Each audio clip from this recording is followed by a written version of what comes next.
ஆண்டவர் காண்பிக்கிறாரு. எந்த இடத்துல தேவன் உதவி செய்யணுமோ அவர் அந்த நேரத்துல கரெக்டா உதவி செய்வார் பிரியமானவர்களே.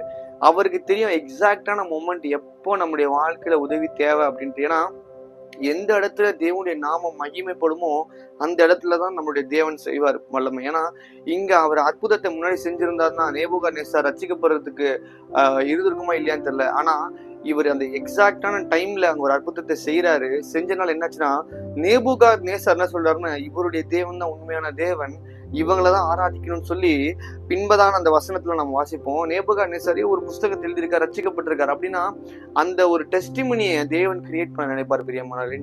நம்மளுடைய வாழ்க்கையில நினைச்சுப்போம், நம்முடைய வாழ்க்கையில நாம மட்டும்தான் ரொம்ப பெரிய விஷயமா இருக்கிறோம், நம்மளுடைய வாழ்க்கை தான் ரொம்ப முக்கியமான காரியங்களா இருக்கும் நம்மளுடைய எண்ணத்துல யோசிச்சிருப்போம். ஆனா தேவனுடைய பிளான் எப்பவுமே அப்படியே இருக்காது பிரியமானவர்களே. நம்முடைய வாழ்க்கையை மாத்திரம் வைத்து இல்ல, அவரு நம்முடைய வாழ்க்கையை வைத்து நிறைய காரியங்களை இன்டர் கனெக்ட் பண்ணியிருப்பாரு.